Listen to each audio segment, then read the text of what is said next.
Friends, family, fans, we are back with another episode of Back Nine Bets, baby. Episode 161, Paint, which we'll be talking about a lot of pain from last week's Players Championship.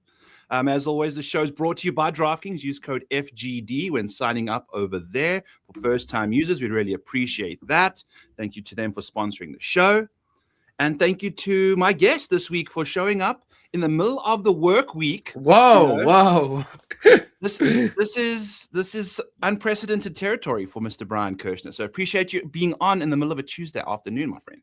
Yeah, I mean, I always enjoy talking about golf, so no problem to cut out quick at work and talk some VALSPAR. So yeah, I'm excited. I always love talking golf. Obviously, I do my pod, but sometimes it's nice to just be a guest. Not that I do any preparation for my pod, but I'll let someone else drive the conversation. That's I thoroughly enjoy being a guest as well because it's just a lot less stress involved. Yeah. You don't have to keep shit organized. You don't have to keep the conversation going in the direction you want it to be. You can just derail conversations as much as you want and let the guests deal with that nonsense on their own. So take it wherever you want. We'll rein it back in as we need. But talk to us about this. I named the title of the show after you, and having Ludwig last week at the Players and your Players and history Fitz. No, look, I think the moral is that I used to bet a lot more on golf. And I think that when you bet outrights to win a lot, it hurts a lot more when you lose because not that it's life-changing money, but it's substantial money that I could do, a decent amount of money with this. This is like a paycheck or whatever. But since I decreased my units and I really bet to win a little over $1,000, dude, that money's not going to have any impact on my life at all. So it's kind of just whatever. It sucks what's happened at the Players, but it's almost funny at this point. And I always basically base my pain meter on losing outrights on how long in the golf tournament I truly thought they were going to win. And Ludwig, I never he has a couple shot lead on the weekend. I think he's going to win, but I'm not I cashed the ticket. Fitz, after he made the putt on 15, I might have cashed the ticket, but once he hit his drive on 16, I was probably dead.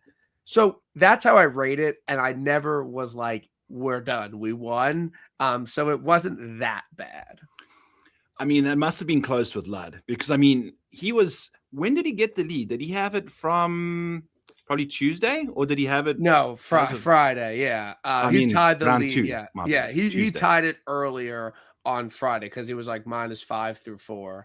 And then he birdied 18 on Sunday. But again, I think he's not the main storyline, but Lud, he's got to close some tournaments. He in my opinion, he's overrated.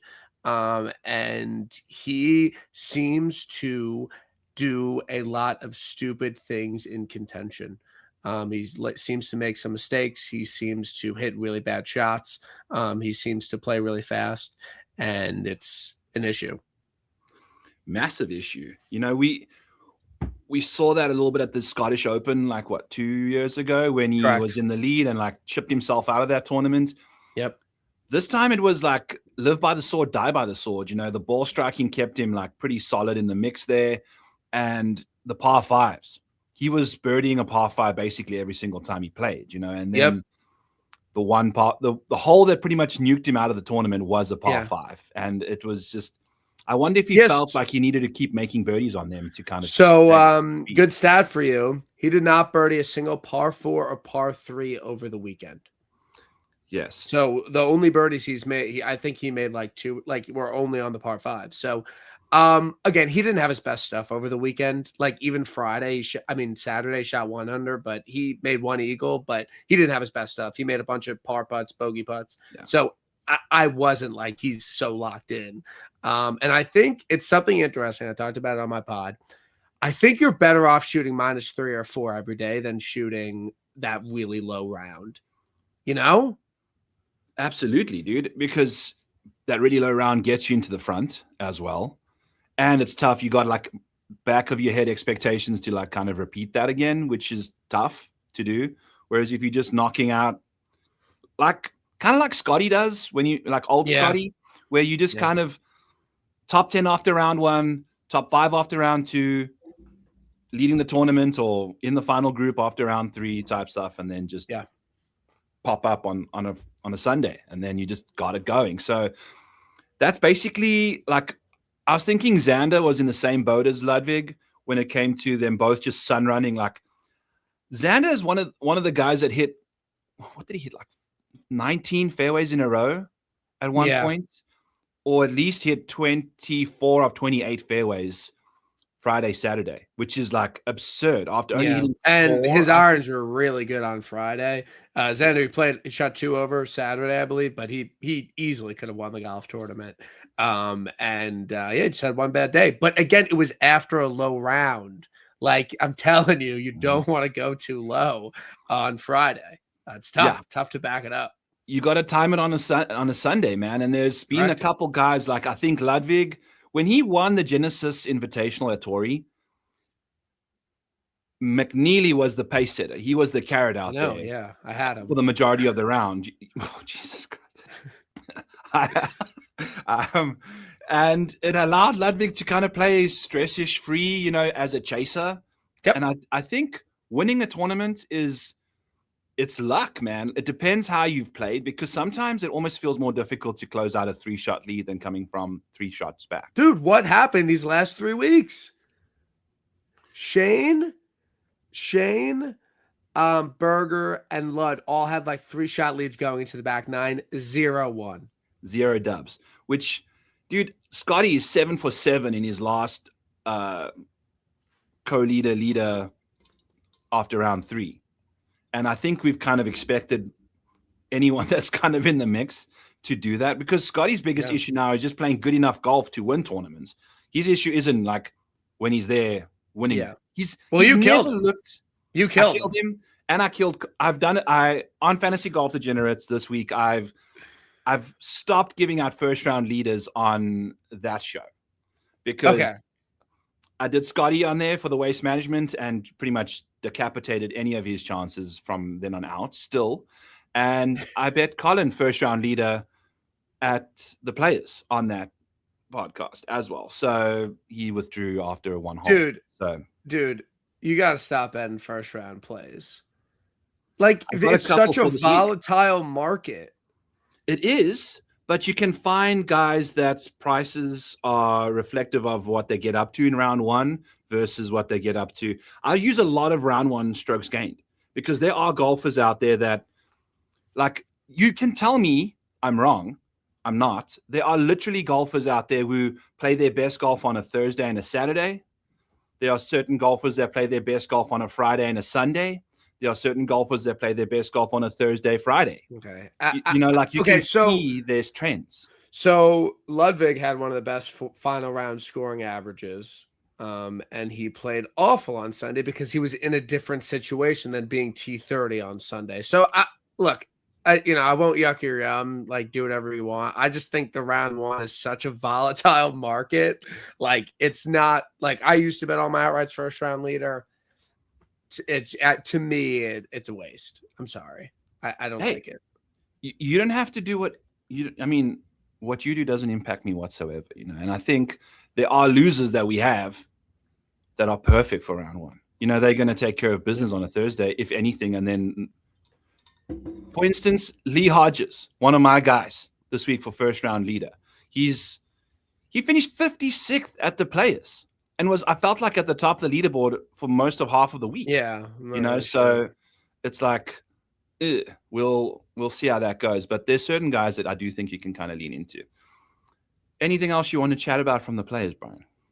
No, I think a lot of people were like, Cam Young's going to have a breakout year, and he's going to have a breakout year. I think it was a great call. He did the Scotty pipeline of, I know he won before the Ryder Cup, but like had a breakout, really good Ryder Cup, had a win under his belt, and it's like, all right, it's time to win some big golf tournaments. Do you think Cam Young's going to win a major this year? this year, Yeah. I don't know. I'd probably lean with no. Like, yeah, no. the odds would reflect that, I think. But again, trying to project who wins a golf tournament is one of my biggest weaknesses. I can tell you who's going to finish 19th on repeat, but trying to find a winner, man, it's like so. Like, think about what it took for Cam to get into the mix. Yeah, like, yeah, like the he made guys he made. I don't everything. go. I'm not tilting. He made everything, that fucking bitch. So whatever. Yeah, it is really hard. And again, these guys with big leads are not closing out golf tournaments. So it's like you don't even want. Okay, Joseph Peterson, I love Rogers first round leader this week. Not a joke. I like Rogers this week, and he's a loser. I'll bet him in the first round. So for our SI panel, Patrick Rogers first round leader. There we go. Shout out the SI panel where we do our thing. Awesome. You've got a really interesting trend going on there with your 60-61 takedown. And then oh my God. Dude, because I never bet props. Like, I never bet. I'm never like, oh, let me bet this matchup, or like, let me bet. I never do that. Like, I just bet my outrights and I bet my long shots first round leader. And I genuinely am 0-9 picking -110, -120 bets. But I literally put up a 66-1 winner and Ludwig, and it's Thor. I had to, like, it is incredible how bad I am at picking like -1. So I need help. You know what I'm thinking is you need to bet a couple more each week, because I don't think you'd go like 0-45. You just need a couple more in there, because the one that you're picking, I think Pizzola and Cam Stewart on Pat's show for like the NFL, whenever Pizzola gave his favorite bet of the week for the gold pick, it was just a loser. But like, wow, bronze and silver and stuff kept being like crushing, It's sometimes the obvious play just doesn't really. But I'm not even like trying to like pick like the best play. Like, I just suck at. I never bet props. So this will be the fucking week. All right. This is. You're on the right show. We're gonna guide you to the promised lands. I've got a couple for you. I need some. We'll figure it out. Cool. Let's pull up the board. This is super zoomed out. Let me get us zoomed in a smidgen more over here. Let's do one more time. There we go. All right. So I'm going to have filtered by DraftKings pricing over here. We got tee times already. I've got ownership in there for you guys. I've got my notes. I'm going to hide the notes here just because they take up some space. Brian, let's play some back or nine. We're going to be looking at, I'm going to give you two names. You're going to back one, or you're going to say nine, as in no, German, to the other. Starting off at the top, we're going to go Jacob or Matthew. We're going to be looking at Jacob Bridgman or Matt Fitzpatrick this week. Back on nine. This is a tough one right off the bat, because this is the point of this segment, is to make, if people have hard decisions out there, I need the guest to help them make them. I will go Fitz, Nye on Bridgman. But the thing is that I typically don't like betting golfers after heartbreaking losses, and Fitz fits that. But it feels like Bridgman's going to come back down to earth. No way. I'm asking you the question, friend. You need to tell me. Fitz over Jacob. Okay, because I'm all Jacob Bridgman. I'm rocking him 23.5 to 1. I'm going top 5 plus 450, and I'm also doing the top 10 at plus 10, top 20 at plus 108. Okay, he's off 7 consecutive top 20s. Is this man? I mean, he has not finished worse than 18th in 2026. Yeah, which is hilarious. When you're taking a look at Ben Griffin's best finish this year, it's worse than Jacob Bridgman's worst finish. Like, for old Griffey, it's interesting to see. So I'm in on Jacob Bridgman this week. The form is phenomenal. The course fit, we got that third place last year as well. Yep, which had him. Oh, Jesus Christ. You are just, I feel like you and I are quite similar when it comes to the outright markets, because it's your players is my Sony. Because I had like, who was it? It was Benny On, who lost to RIP, and then we had Nico Echeverria in a playoff. Also, 3-putt his way to a loss in the playoff there, and it was the same putt they both missed. So it's brutal. Okay, so you're going with Fitzy. Are you going to be betting Fitz this week? No. Again, You have rules. I have rules. If you lose in devastating fashion, you're dead the next week. I'm out. Not betting him. Facts. Truth be told. Okay, cool. So we're going to be rolling. I'm going to be rolling with Bridgman. I'm probably going to be locking him into most of my DFS lineups as well. I think he's a phenomenal option. He's going to be very popular, but I don't give a shit this week. We're just going to rock and roll there. Some other names for you. We're going to go Brooks or Bhatia. We've got Brooks Koepka or Akshay Bhatia this week, back or 9. I think a lot of people early in the season were like, I need to see some stuff from Brooks before I start betting him. They didn't want to bet him, first start at Torrey Pines. The guy's been great in Florida. I don't think he liked the POA on the West Coast. I think he's got a chip on his shoulder. Akshay just won, so I will back Brooks here in this matchup here. Are you betting Brooks at all? I don't know. I'm not crossing off betting Brooks outright this week. Would it be kind of like a too good to be true story? A little bit. It's also tough for me sometimes to back these golfers when they were 100 to 1 2 weeks ago.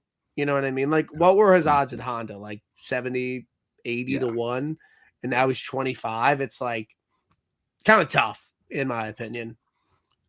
It is, man. And it's crazy to think that everyone's trying to back a PGA professional who has more majors than PGA Tour victories. Like, that's, to me, is like we're fishing in the wrong pond yet. So I don't know about Brooksy either. And, he's had a couple final holes in a tournament where he needed to make like a bogey on 18 for like a really solid finish, or at least try and make par. Makes double on the final hole of the tournament. That top 10 could have been a big deal for him going forward, getting into signatures and things, and he made a mess of that hole. And I think he also didn't birdie 18 at Cog, which would have gave him a better finish. Yeah, it's just like brutal finishes, which makes me think like that competitive edge, under the gun, nervy. I don't know. Again, also fair take. It is what it is. I am going to be backing Akshay Bhatia this week as well, top 20 minus 102.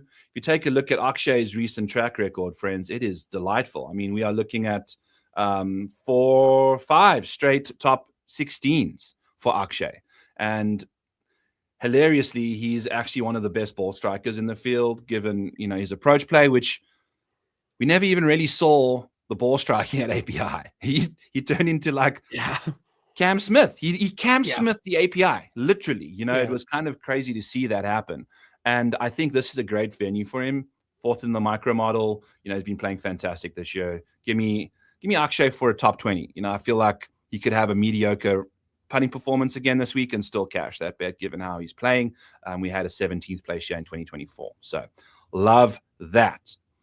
Next up, we are going to be looking at Justin or Jordan, back or 9, Brian Kirschner, Jordan Spieth, or Justin Thomas. Who are you going with? Who are you hating on? I'm going to 9 JT, and I'm going to back Jordan Spieth. Okay. Look, I said this on my pod. Jordan Spieth might be a Ponzi scheme. Like, there might be no money here, but I trust him when he said he's close. And he's put together rounds here and there where he's looked really solid. He hit the ball really well at the Players. He's won here. He has a top 3 here when he wasn't the major winning Jordan Spieth. I'm backing Jordan this week. I think I'm going to bet him. I was on him for that 3rd place finish when he ripped it. Takes 3 wood off of 16 and just rips it into the middle of the pond. Yeah, and then he birdied 17. Which was meaningless, a completely meaningless fit. That was when Adam Schenk hit one down the left side and had to play left-handed. That guy has seen some shit on a golf course. Poor old Adam Schenk. But shout out to his Bermuda victory there. So Spieth, also my favorite part. Like, you believe that he's telling you that he's close. I also believe the pieces are together. Like, will he be able to put it all together? No, but like all the aspects of his game have fired at one point this year. He's definitely there, and by there, it's somewhere. I don't think he knows where that is, but I think he's worth a crack. He's also turned into one of these like super safe guys, where it used to be like you get anything from Spieth. It's just make cuts and finish somewhere between 30th and 10th, or 11th kind of thing for Spiethy. So we'll see. I've always said, you play Jordan Spieth when you don't have 20% of the field playing him in DFS. Yeah, I don't know if he's going to be 20%. I don't know, man. He finished 30th last week. Like, he didn't even play that well. But people are going to go look at this and see, he finished third year, and we got an 11th at the API and a 12th at the Genesis. He's close, like me, and like Knife. He's cheap, given what he can give you. Also, if you lose in devastating fashion, you're dead the next year. JT lost in devastating fashion, so it's tough to come back and win from that. Yeah, I don't think JT is going to win the tournament, but I definitely think he's going to finish top 10. Okay. So going to be rocking a Justin Thomas top 10 plus 240. Those are with tires paid in full. He's finished 13th or better in 4 of the last 5 Valspars, and we just saw him finish 8th at the Players, which, buddy, talk about turn the ship around in a week. Like 14 over par at the API and was basically 14 under par at the Players. I think he shot -8. Yeah, I bet him at the Masters 70-1. Ooh. I am using Justin Thomas this week as my one and done as well, because I don't trust him as. I had a big finish last week with Fitz. We're in the money in Mayos. Ooh, you got in with Fitzy, man. Yep. That's fascinating, because I have a guy at work. We did like an office pool where you have $20 million, I think, to spend on a maximum of 12 golfers, but you have to use last year's money earnings as your price. So like at Scotty, the event? No, it's for the year. So I think it's actually 30 million, because Scotty was barely within the price range. He was unpurchasable because of how much money he made. So like my buddy had Fitz, Cam Young, and whoever finished third, Hovland. No, it wasn't Hovland. Who finished third? Whoever finished third also had as well. Xander, yes, because Xander didn't make much money last year either. Yeah, all those 3 guys didn't have great years. Yeah, so they came through hard for him. He's actually leading the contest. So Justin Thomas, friends, we're going to be locking him in for a top 10. He's doing the fascinating thing where he's simultaneously finishing top 10 every time he finishes top 20. 39% top 20 rate, 39% top 10 rate. So don't bet that top 20. Bet the top 10. It's basically the same situation for him. He finishes inside the top 10 every time he finishes top 20. This is over the last 14 months. He's obviously going to finish 13th this week, so that's just how it goes. But top 10 plus 240, JT one and done as well. Let's see how that rolls. Next up for back or nine, Brian Kirschner. Are we going Smo or Ho? Austin Smotherman or Max Homer this week? Back or tough. nine. This is my favorite segment, dude. It makes people make hard decisions. Dude, I like it. I really do like it. I think we're gonna go Ho, man. I think we're gonna go Ho. Okay. Look, I love what I saw from Max Homa last week. What did he finish? Can he move that over? Finished third, 32nd. Smotherman finished 13th. Homa finished 32nd. I apologize. But Max was like top 10 in birdies. Eagle the first hole of the day. Like, he made a ton of really good. If you're making a ton of birdies there, you're doing something right. The thing about the doubles and the bogeys he's made is that TPC Sawgrass does that to a lot of people, and it's a very quirky course, and you can make a lot of big numbers, and like, it's tough. It's a volatile course. Here, he can, make 3 birdies in a round and maybe make 1 bogey and the rest pars, and like, that's kind of what I want to see. Smo, I think, is a great play this week, but I'm betting Homa, so I'll go Ho. I'm backing Ho. Back Ho. I love it. We got to get that going. And I should have done Billy Ho, really, because I think Max Homa or Billy Ho. It wouldn't have been fair. Billy Horschel's dead. I mean, he's awful. Yeah, well, now that we've got to the East Coast on Florida, I kind of fancy him a bit more. But I'm also going to be backing Smotherman at 84-1. Granted, that price it's toast now, but pop that in the Model Maniac Patreon. 3 places each way boosted, or what? No, it's just a stock standard straight up. This one, 84. I don't actually have access to that 3-place boosted place because they limit the crap out of you there. But it is what it is. And we've also got our first round leader bet of the show so far, Smotherman, 62-1. If I remove this, Brian, and just filter on round one power ratings, there's a couple names that I haven't filtered in yet, but Smotherman is second to Xander Schauffele in round one. So, like, if you take a look at his round one stuff, think about what you've seen from Austin Smotherman the last little while. He's gaining almost 2 strokes per round in round one, and then like hits the e-brake early on Friday, but does enough good work on a Thursday to kind of get home. So 62, that's a very fair price for someone that's actually balling. I agree. Early AM, PM tea time. What do we got? Yeah, we got a little AM tea time for Austin Smotherman. The majority of my first round bets are nuke. Let's go. DraftKings 62-1. We got Brian back in the seat here betting first round leaders. We'll see how that goes. All right. So I'm in on Smotherman. He's going to be a core play for me at 16% ownership. I don't give a shit. I think he's an absolute fantastic option. He should be probably priced in the $8,000 range, which would make that ownership a little more manageable. Do you not agree? You think Smotherman should be $7,400? I don't know anything about DFS ownership. Well, just price-wise. Do you think... he's 7,400? 7,400. Yeah, he'll be very high owned, I think. Yeah. But did you see his wife's pregnant? When is she due? She's due, baby's popping out soon. This is no bullshit. I saw something. Well, sometimes you got to get the best round of golf in before you become a dad again, or for the first time. So maybe he's just, buddy, pregnant women have ruined my betting season, because I have a speculation that Scotty's wife is pregnant. She is. She is. How do we? Dude, she's huge. Yeah. Have you seen? Look, yeah, after he won Amex, she had a pregnancy bump. She was showing. Yes, and it wasn't a little. It was. Yeah. Do you think that's? Do you think that's what's like? I don't know. Again, I love Vic Lapping. Shout out RK. I said after Amex, I was like, Scotty's not just gonna do that every week. I thought he played really, really well at Amex. I wasn't this is what we're in for all season. I was I think he had a very above average week. And did I expect this to happen? No. But you killed him, and he hasn't been the same since. And yeah, I don't really know. Yeah, maybe that's something. I don't know. Does Scotty win the Masters this year? No. I'm gonna say no. I agree with you. Because I bet Ludwig 22-1 on DraftKings to win the Masters. Oh, come on. No comment there. Pull up. Get your intern to pull up the Scotty celebration at Amex, and you could see Meredith for yourself.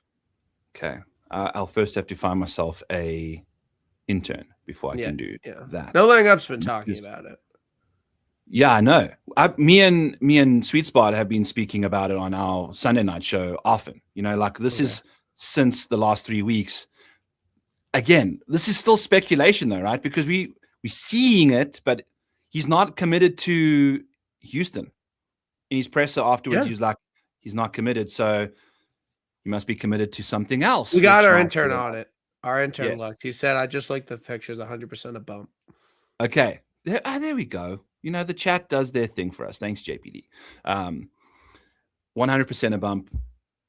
Not a good bump, the bad bump for the golf game. So I do think, buddy, I've got a pregnant wife right now as well. And it's just got to randomly just stop what you're doing to just deal with the child because Mrs. is just throwing up randomly, so life is not easy when you're having a second kid. So, but genuinely, him potentially not playing Houston is crazy.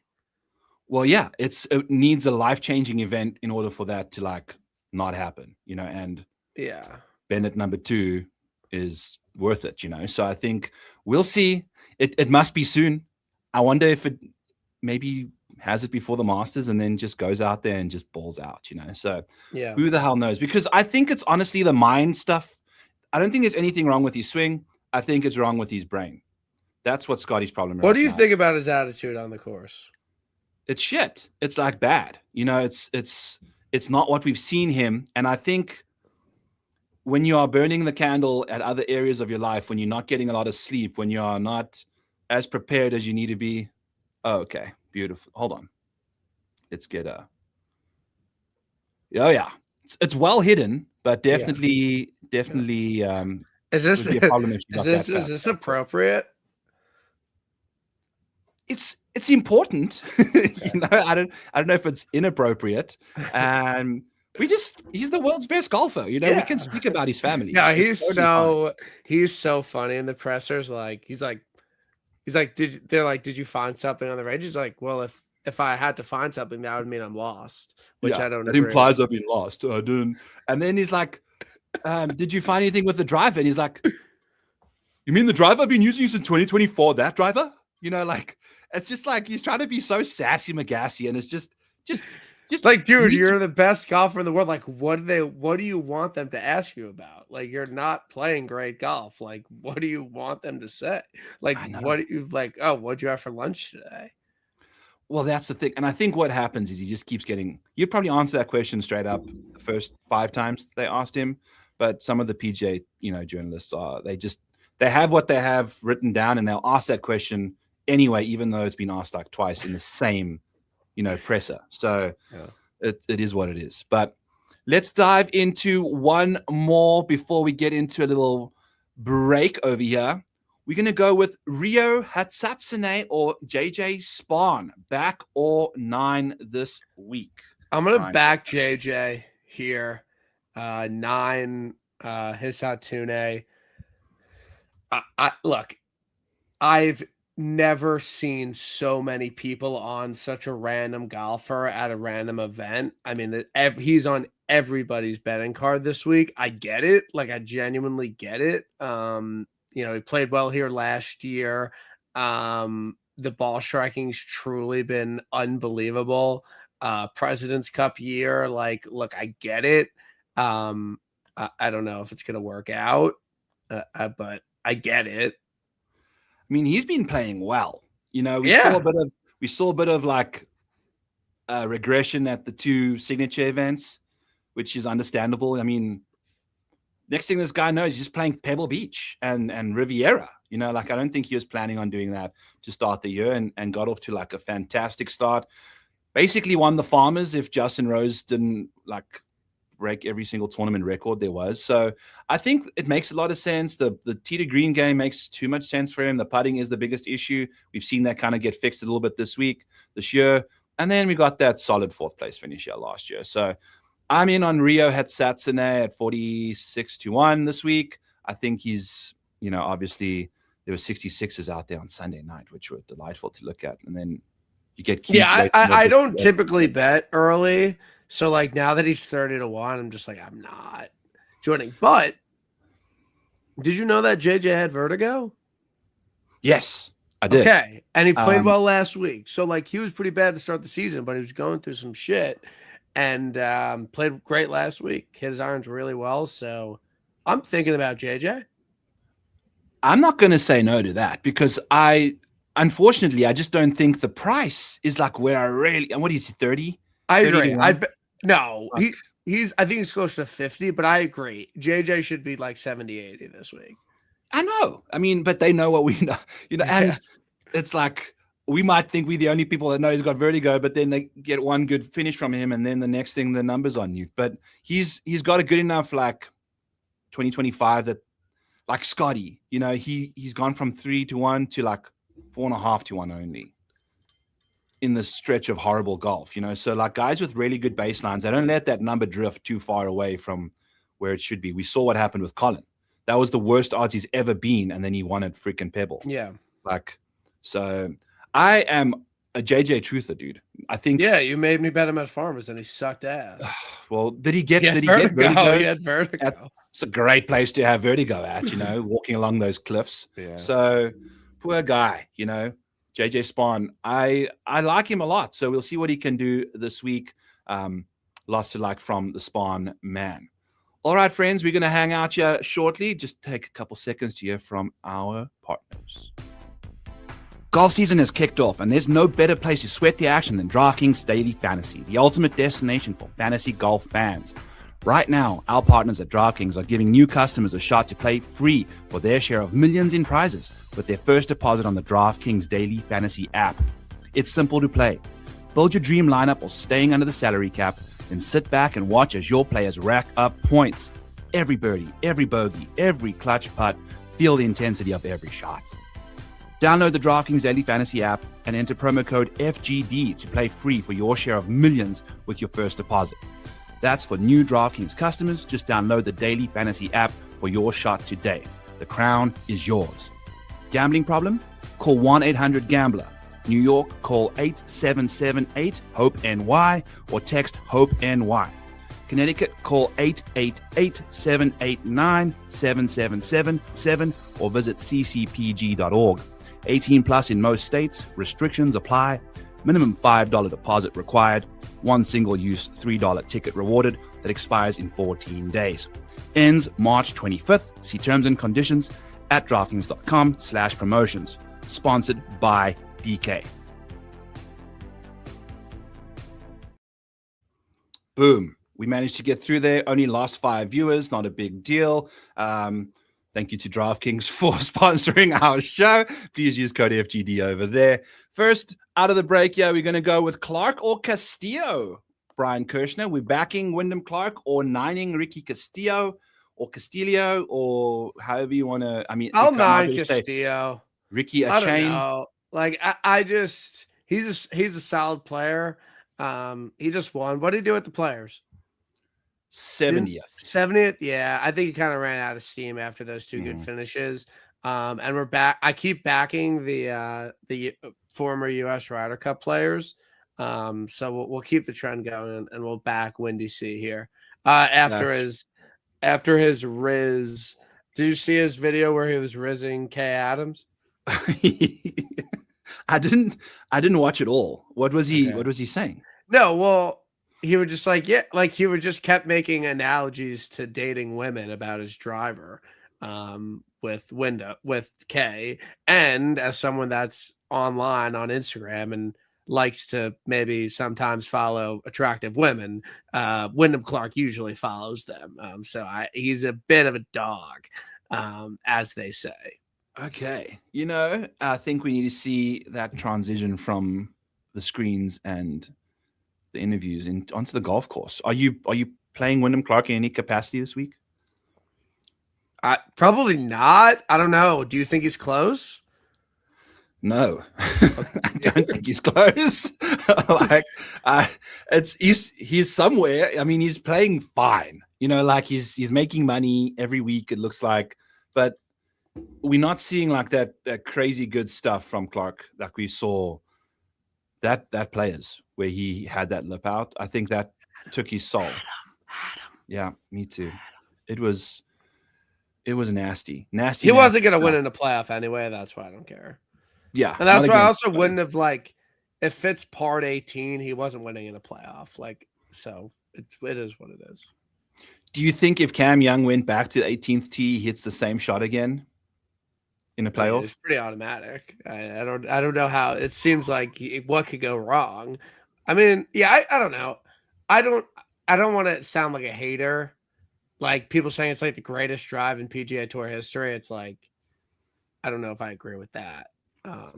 But no, it's not. It's kind of like I saw 2 idiots on Twitter debating about Colin Morikawa being like an all-time iron player or something like that. So people get into stupid arguments on the internet there. I forgot about that.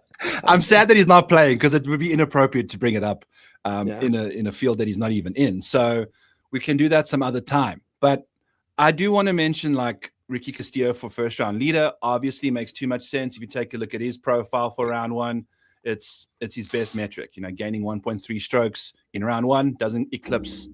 I mean, 2 of the rounds he's losing strokes. When you take a look at this is Ricky for you. He goes out hot and then doesn't gain any strokes on average in the last 14 months, in round 2.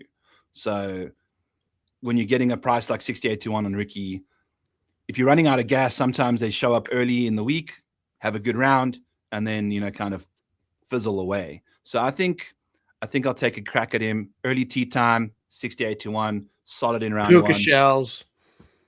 The what? Puka shells. What's that? He wears like seashells around his neck. Yes, dude. We've seen Cam Young. He's got the Yeah, Moana. it's ripping. I also have to say, Cam Young's outfit, awful. Never wear black shoes. The black on blue, the black hat. The styling is really bad. Like, change the black for what? For besides the point. His outfit was awful on Sunday. I'm sorry. He dresses like a 45-year-old man. Yeah. But basically. and he looks like a 45-year-old man, but he isn't. I don't mean to derail the show. Yep, we good. It's a bit surprising to me. He's 28 years old and he has 3 kids and he's been married for a while. I feel like you don't see that a lot. It's shocking. Right? Especially for professional athletes and like a golfer in particular. Yes. It is, being a professional golfer is no place for a child to early in your career when you're all flying economy across the country and stuff. It's not ideal. I think having millions of dollars where you can jet your kids around the world with nannies and stuff, it makes things a lot easier. But it takes a couple years to do that. He's way ahead of the curve. Really impressive. His oldest kid is probably like 4, 5, 6. Like, he had kids like pretty young, which is great. Like, no beef or anything. Like, I'm all for having people having kids. But like, I feel like usually guys have their first kid when they're older on tour, like Ricky, JT, Jordan. Like, they just their first kid. I think I could be dead wrong on that. I don't know. I think he's very family oriented early in his career, where I think of 24, 25-year-olds on tour as single dudes. Amen, dude. I couldn't agree more, because I feel like the most stressful part of his Players Championship was when they unleashed two of his sons on him. When there's drones flying around, his wife is just chilling with the baby girl, and we got these 2 kids just running around the green. He's got a trophy that no one wants to look at, and trying to like rein these children in and answer these questions in the interview. And it's like, I've just won the Players and my life is in chaos right now, but sometimes that's like his kids are the same ages as like Keegan's. Yeah, exactly. Like, Keegan's like 40. Like, well, and think about like Spieth. When do you think his golf game started deteriorating? When he had kids, like older in his career. When he had kids. And I think his kid, Jordan's kid, is probably Sammy. He's like 4 or 5 now. I think that's... Yeah, Jordan Spieth he has 3 kids. His first was born in 2021, second in 2023, third in 2025. Yeah. So factor that into your model. Well, it's organically there because he's just playing like cheeks, like can't seem to get it across the line anymore. But we will see over there. Next up for back or nine, we're going to be going with Davis or Davis. I believe we're going with Davis Thompson or Davis Riley. I mean, look at all these Davises in here, but we're going to go with Davis Thompson versus Davis Riley this week, back or nine. One is $6,500. The other is $8,200. I don't see Davis Thompson being an 8,200. He's this week's stat fish of the week for me. So again, you think Davis Thompson is overpriced? Significantly. You've got him ranked 79th in the model, and there's nothing you can tell me apart from a 4th place at the Puerto Rico Open that justifies that price tag. Everything about his game. I agree. Like my friend RK is in the chat. Like, his first click last week was Davis Riley, and I was like, "Are you high? Like, what are you talking about? Like, he sucks." So, I still think Davis Riley is like one of the worst golfers on the PGA Tour. So I'll back Davis Thompson here. Are you backing Davis Thompson, or are you saying 9 to Davis Riley? You can like. I'm saying 9 to Davis Riley. I don't want to back Davis Thompson because I think he sucks.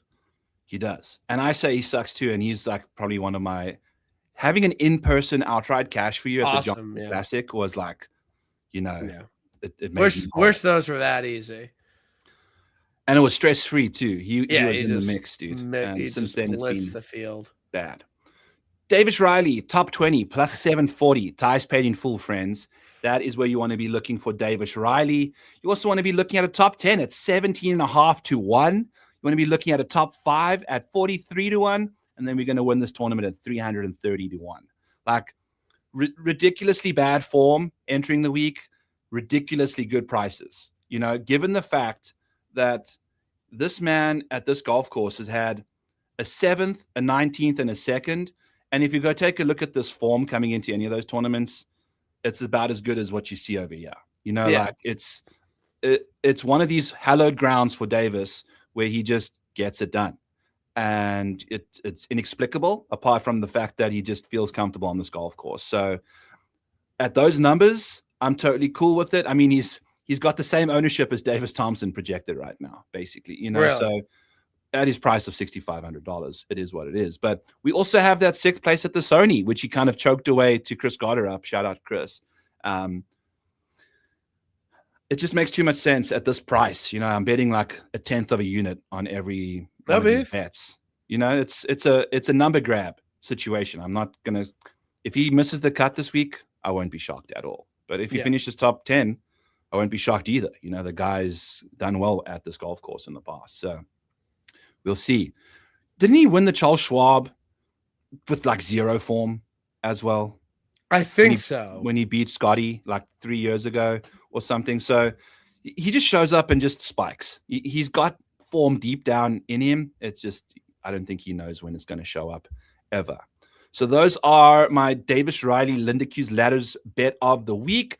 Moving to our next set of guys, we're going to be Coley or Cootie this week. Yeah, he was at 9. Heading into Charles Schwab, cut T28, T30, T66. Yeah, I mean, he's arguably got better form this week with the T6 at the Sony kind of thing. So let's see what he can do for us. Bud Coley or Pearson Cootie for you, Brian Kirschner? I'll go Bud. Obvious play. I'll back Bud here. Obvious play, played well here last year, chipped in for par on 16. I believe showed some form last year. I'll back Bud. No issues with that. Yeah, he's playing fine entering the week, you know, solid consistency. We got that solid finish from him here last year. We've got, you know, nothing too crazy from the micro model ranking course fit side of things, but we are going to be looking at Bud Coley for a first round leader at 78-1.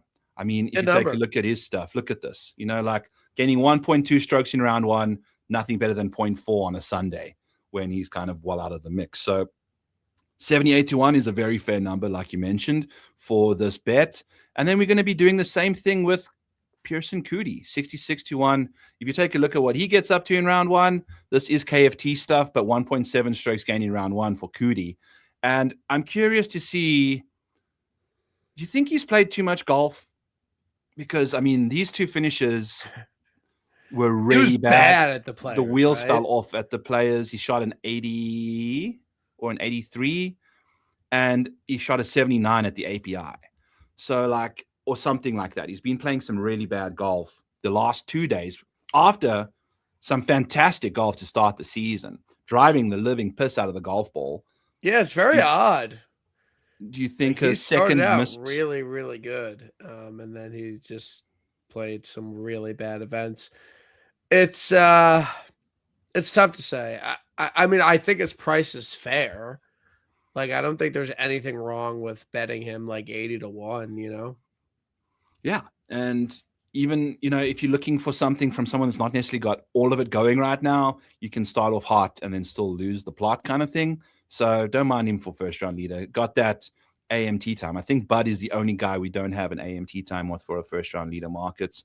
While I'm here, we've got Lee Hodges as well. We spoke about that at the beginning of the show, first round leader at 98-1. He's one of these guys that just rattles off opening rounds phenomenally. And then he was at the top of the leaderboard at the Players, I think top 5 after Thursday, and then finished 56th or 59th. Yeah, they kept showing him on TV. Yeah, which, you know, we all know that's not going to last forever, and it did not. So give me old Lee Hodges going there. And then our final back or 9, we're going to get into our singing lessons from back when we were in school. We're going to go Do, Re, Mi. Are we going to go So Far La Ti? Are we going to go Marty Doe or Chad Ramey? Back or 9 this week, Brian Kirschner. That was good. You saved the best for last. I'll back Marty Doe. I'm pretty sure his irons are good. Like, I think he's like doing some stuff with his irons. Mm-hmm. He missed the cut last week. Whatever, that's fine. But good finish at the Cog. Maybe not the best comp course in the world, but a tough Bermuda course. I'll back Marty Doe. Chad Ramey is awful at golf. He is not good at golf. Chad Ramey was awful at golf in the last little bit. He's definitely okay to roster for me at $6,800. I am not backing him in this situation. I am going with Marty Doe as a first-round leader at 110-1. I think that's a perfect situation for him. You mentioned the iron play. I mean, look at this. He leads the field in a very small sample size, but he pounds green in regulations and he just hammers the irons. And he loves hard and hellish conditions, which we're going to see this week. It's going to be over par or no better than like half a stroke under par. Yeah, some wind in the forecast. Yeah, early in the week. So give me some of that. He also is a PM tee time. It is what it is. But at 110-1, I'm fine with that. As you can see, he's not a Saturday guy.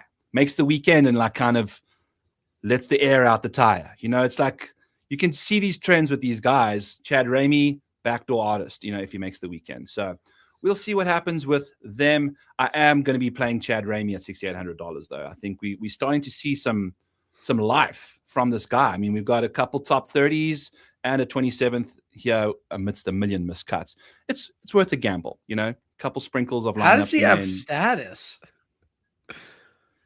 That is a fantastic point. I do not. How does he have status? Well, he started at the Sony, which means he was probably top 100.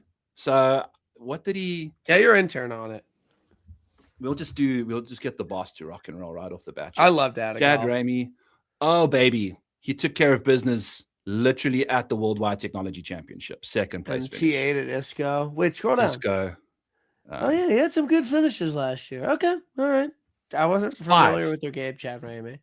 5 top 20s in 2025 and kept his PGA card. So he's 146th in the world. Official world. He won Punta Cana? Should have been on him that week. He won it? Yeah. Nah. Yeah, he did. Look up. When? Look up. Scroll up. 2020.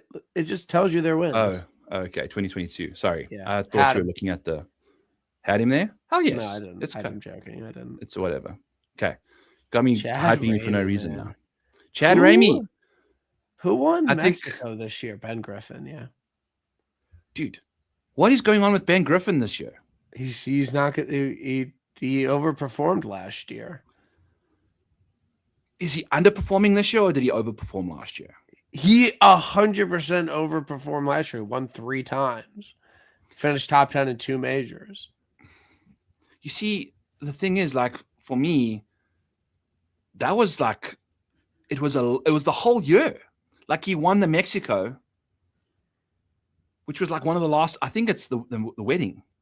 I hate to agree with Kenny. That was so funny on that pod with when you guys were doing the draft and Kenny just started talking about people. The look on your face was like, and it's the truth. It came to fruition. I was like, devastated. So Kenny can Vic lap. Kenny can Vic lap. Well, for now, we can maybe the honeymoon ends for him sooner than later, and we can get back to playing. Yeah, he got married. Again. Look, he got married. Yeah, it is what it is. You no longer your own boss. You don't call the shots. So yeah, especially when you get married with a monkey on your back. Like, he needs to get that monkey off his back now. So that's going to be that. Brian, what are you getting up to in your life these days? And kind of like the last couple minutes, I want to just see like, I'm closing on a condo. You're closing on a condo. Nice. Yeah, moving out of my parents' basement. I don't live down here, but I podcast down here. I actually have my interview with the board tomorrow, so they got to approve me. Hopefully they don't look at any of my tweets or anything. But yeah, moving out. Oh, I'm going to Quebec I'm going to Montreal this weekend. Ooh, what are you getting up to? The Islanders are playing. I love Montreal. Okay, you're just driving up there. Just driving up. It wasn't my plan. I'm like, I didn't really want to go, but my friends were going. I was like, all right, fine. Was the President's Cup in Montreal?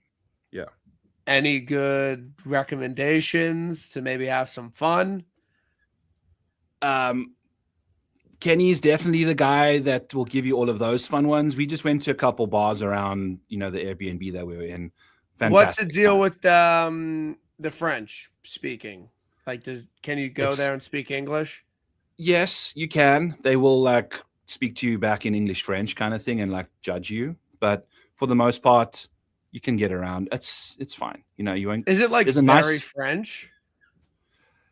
I mean, on the buses, you know, like when we were like, there's a lot of French speaking people, which you don't realize, you know, but it's not, I wouldn't say it's more than half. And I think those people that were speaking French can still speak English. You know, you're not going to be lost. Trust me, you're not going to be lost.